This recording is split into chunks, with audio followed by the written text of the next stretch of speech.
তার এই অবদান স্মরণ করে আমার চোখে পানি আসছে। আমরা তার ঋণ পরিশোধ করতে পারবো না। আউযু বিল্লাহি মিনাশ শাইতানির রাজিম। আল্লাযী খালাকাল মাউতা ওয়াল হায়াতা লিয়াবলুয়াকুম আইয়ুকুম আহসানু আমালা ওয়া হুয়াল আজিজুল গফুর। সাদাকাল্লাহুল মাওলানাল আযীম। আমি সূরা মুলকের দ্বিতীয় আয়াতটি এখানে তেলাওয়াত করেছি।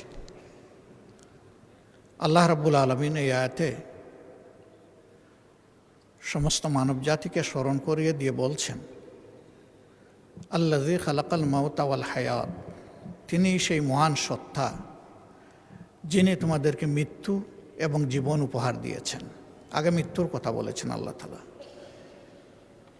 লিয়াবলুয়াকুম, যেন তিনি তোমাদেরকে পরীক্ষা করতে পারেন। আইয়ুকুম, তোমাদের মধ্যে কে আহসানু আমালা,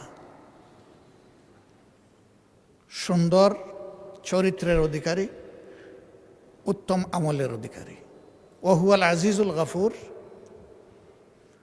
যারা স্বয়ং সৃষ্টিকর্তাকে অগ্রাহ্য করবে তাদের ব্যাপারে এই মহান সত্তা বড় কঠোর, কিন্তু যারা তার অনুগত হবে আল্লাহ তাদের প্রতি খুবই দয়াপরবশ।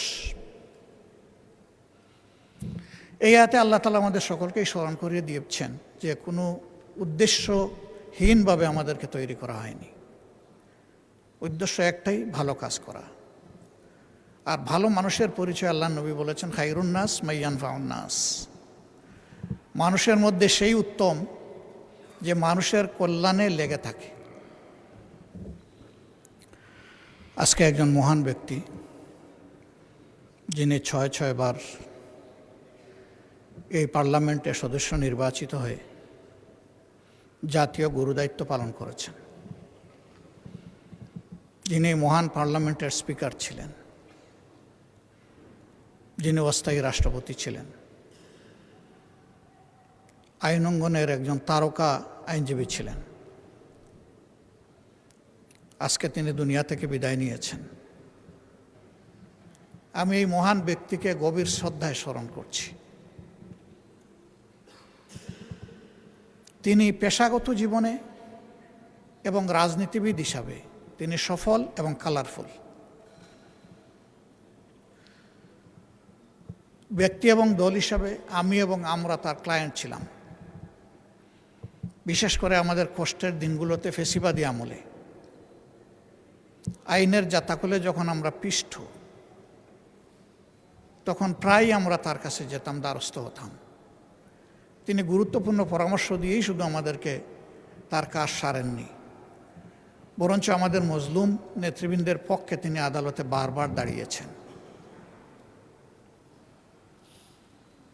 এরকম তো আরও অনেকেই দাঁড়িয়েছেন, কিন্তু তিনি একদিক থেকে ভীষণ ব্যতিক্রম ছিলেন। প্রথমবার থেকে আমরা চেষ্টা করেছি কৃতজ্ঞতা স্বরূপ তাকে কিছু ফি দেওয়ার। শেষ পর্যন্ত আমরা এই কাজে সফল হইনি। তিনি বলতেন, এটা আমার নৈতিক দায়িত্ব, এটি আমার জন্য সুযোগ। একসাথে রাজনীতি করেছি, তাদের জীবনের এই কঠিন চ্যালেঞ্জিং মুহূর্তে আমার মধ্যে সামান্য মানবতা থাকলে আমার পক্ষে তার কাছ থেকে তাদের পক্ষে ফি নেওয়া সম্ভব নয়।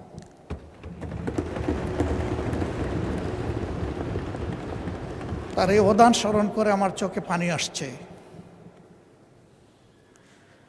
আমরা তার ঋণ পরিশোধ করতে পারবো না। তিনি স্পিকার হিসাবে পার্লামেন্টকে প্রাণবন্ত করে রাখতেন, আর আইনের অঙ্গনে তিনি অনেকের গুরু। তার চলন বলন সব কিছুই ছিল শিক্ষণীয়। কিন্তু এরপরে তিনি মানুষ, কোনো মানুষই আমরা ভুলের ঊর্ধ্বে না। মহান রবের দরবারে দোয়া করি, আল্লাহ তার এই বান্দাকে তার ভুল ত্রুটি ক্ষমা করে দিন। তার কোনো গুনাহ থাকলে আল্লাহ তাআলা নেকিতে রূপান্তরিত করে দিন, এবং আল্লাহ তাআলা তার এই অনন্ত সফরে নিজেই তার সঙ্গী হিসাবে উত্তম ফেরেশতাদেরকে নিয়োজিত করুন। কবরের জিন্দেগিতে আল্লাহ তাআলা তার কবরটাকে জান্নাতের নূর দিয়ে প্লাবিত করুন, প্রশস্ত করুন।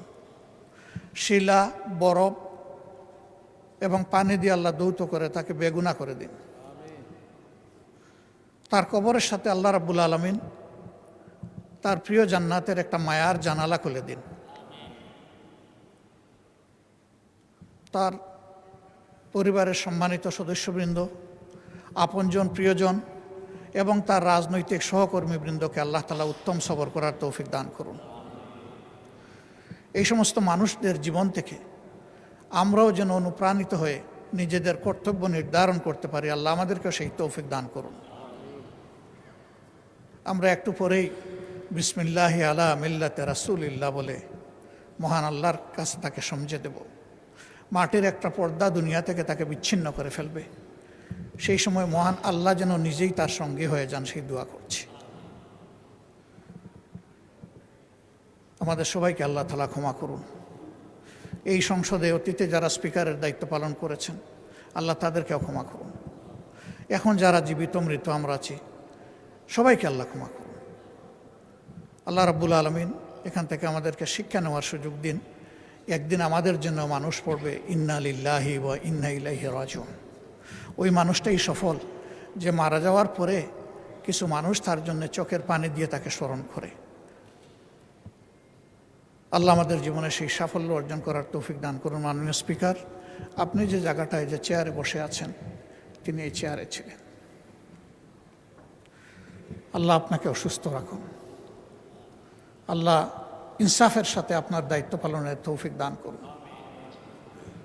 মহান দরবারে দোয়াগুলা করে আমার কথা এখানেই শেষ করছি। আসসালামু আলাইকুম ওয়া রাহমাতুল্লাহ।